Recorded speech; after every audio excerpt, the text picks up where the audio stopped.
Welcome to This Explainer. Today, we're getting into the nitty-gritty, the hard, unfiltered economic data behind our transition to green mobility.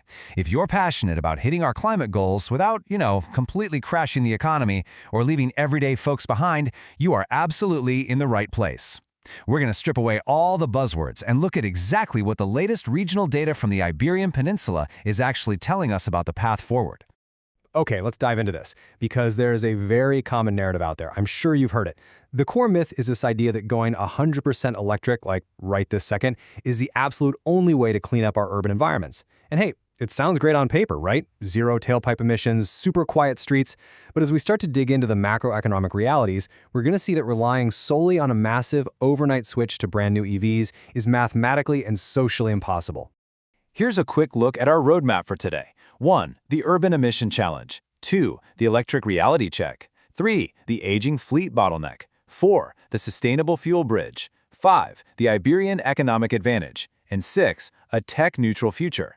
Don't worry, we're going to completely deconstruct the problem before we build a structured, realistic solution. Section 1. The Urban Emission Challenge. Moving in the wrong direction. So while our power grids are actually getting a lot cleaner, thanks to some really incredible strides in renewables, mobility is still a massive hurdle for us. Just look at this. A full 1/3 of national emissions in the Iberian Peninsula comes straight from the transport sector.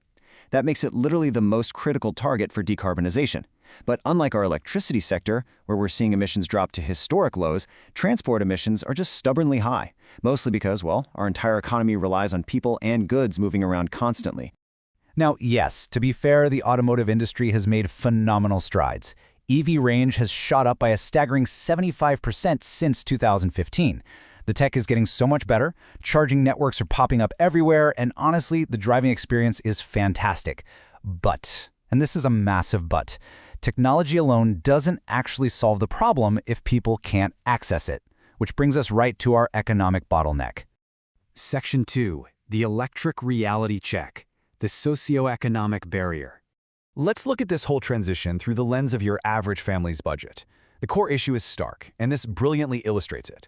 For every single new car purchased, there are 4 used cars transacted. 4 to 1. The vast majority of consumers simply do not buy brand new cars, let alone brand new EVs, which obviously still carry a hefty premium. If the average person's entry point into the market is a used vehicle, then a strategy that relies entirely on new showroom sales is fundamentally detached from consumer reality. Let's play out how that math works over time. Even if policies successfully mandate that 100% of all new car sales must be zero emission by 2035, the actual turnover of the whole fleet is incredibly slow. By 2043, only about 50% of the total cars on the road will be electric. We're talking about decades to flip the entire fleet. And honestly, we simply cannot afford to wait that long to see meaningful emission reductions. Section 3. The Aging Fleet Bottleneck. The real emission culprit. If new cars aren't turning over fast enough, we really have to look closely at the cars already driving around on our roads right now. And this number is staggering. 14.4 years. Think about the cars parked in your own neighborhood. That is the average age of a circulating car in this region right now. And the vast majority of these older vehicles? They run on diesel. Every single day, highly polluting older cars are actually being imported to meet the demand of consumers who are priced out of the new car market. This is an immediate daily environmental crisis. And future EV mandates? They do absolutely nothing to fix this today. So the crucial point is that our current policy toolbox is actually quite regressive. When governments hand out heavy subsidies for new EVs, those tax dollars largely end up benefiting higher-income folks who can afford to buy a new car in the first place. On the flip side, when we aggressively hike up carbon pricing on fossil fuels, it essentially acts as a punishing tax on the working class. These are people who literally have no choice but to commute in their 14-year-old diesel vehicles. It's really a lose-lose for social equity. Section 4. The Sustainable Fuel Bridge. Immediate reductions. We urgently need a complementary path. We need a way to decarbonize that doesn't just sit around waiting for total fleet electrification. Now, what's really interesting about this slide is the sheer scale of the alternative. If we mandate a 29% blend of renewable, sustainable fuels into our existing fuel network by 2030, the emissions reduction is immediate, and it happens across all existing vehicles.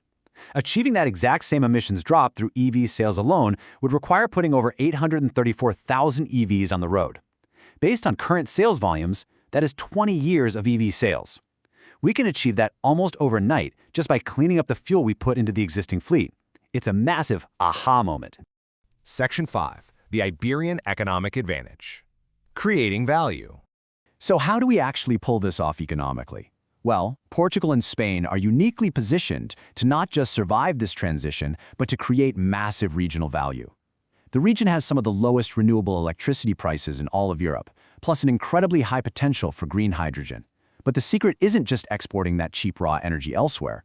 The real opportunity is using it locally, reindustrializing to produce green steel, green aluminum, and those synthetic sustainable fuels. By leveraging life cycle emission rules, which basically means we count the pollution created during the factory manufacturing process, not just what comes out of a tailpipe, the Iberian Peninsula can actually pull battery and component manufacturing away from high-polluting grids in other parts of the world right back to local soil.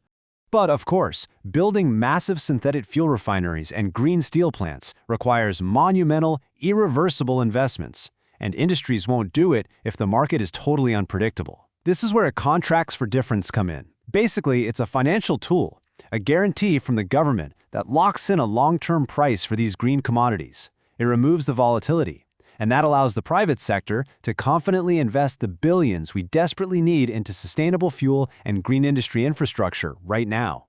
Section 6. A tech-neutral future. The holistic approach.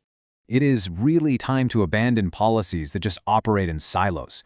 Let's move to and see how this builds into concrete, actionable policy. First, we need aggressive, targeted scrapping programs, think cash for clunkers, to get those 20-year-old, highly polluting cars off the road for good. Second, tax reform. Right now, taxes are penalizing the working class. We should be offering tax incentives for any low CO2 vehicle. That means a highly efficient hybrid, or even a used lower-emission car, not just brand-new luxury EVs. And third, we absolutely must embrace a vibrant mix. Full EVs for city driving, hybrids for versatility, and sustainable fuels to immediately clean up that legacy fleet. Because, as the source material astutely notes, there are no miraculous solutions.